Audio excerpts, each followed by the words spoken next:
বরপক্ষে কিছু লোকজন থাকবে, 5 লক্ষ টাকা কাবিন, অর্ধেক গয়নাপাতিতে উসুল।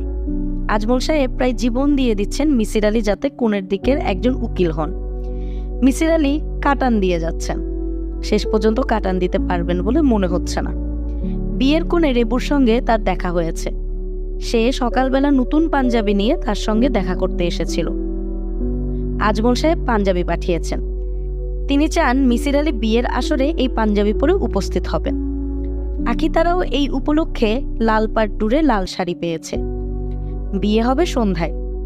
আখিতারা সকাল থেকে শাড়ি পরে সেজেগুজে বেড়াচ্ছে। মিসির আলীকে বলেছে তাকে কাচের চুড়ি কিনে দিতে হবে, কাচের চুড়ি না পেলে সে বিয়েতে যাবে না। রেবু মিসির আলীর পা ছুঁয়ে সালাম করল। মিসির আলী বললেন, আজ তোমার জন্য বিশেষ দিন। পাঞ্জাবি টেবিলে রেখে রেবু কিছু বলল না। মিসির আলী বললেন, উন্নত একটা দেশে যাচ্ছ, তাদের চিকিৎসা ব্যবস্থা খুব ভালো, অবশ্যই সেখানে তুমি ভালো ডাক্তার দেখাবে, সাইকিয়াট্রিস্টের সঙ্গে যোগাযোগ করবে, তোমার ভালো চিকিৎসা দরকার। রেবু ঘাড় কাত করল।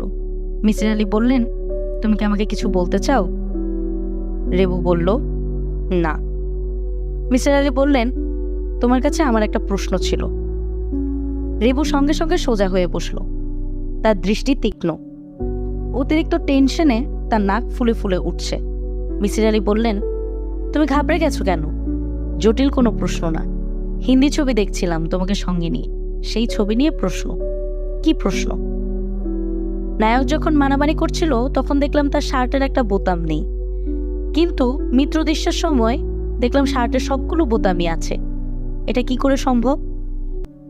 রেবু স্বস্তির নিঃশ্বাস ফেলে বলল, মৃত্যু দৃশ্যটা তারা আগে করেছে, তখন শার্টের বোতাম ছিল, মারামারি দৃশ্যের সময় বোতাম খুলে গেছে। মিসির আলী বললেন, এত জটিল সমস্যার এত সহজ সমাধান? আমি বুঝতেই পারিনি। রেবু বলল, আপনি ঠিকই বুঝতে পেরেছেন, আমার কাছে বুঝতে না পারার ভান করেছেন। তোমার সঙ্গে এটা কেন করব? আমাকে বোঝানোর জন্য যে আপনার বুদ্ধি কম। আপনার যে খুব বুদ্ধি এটা আমি জানি, এত বুদ্ধি থাকা ভালো না।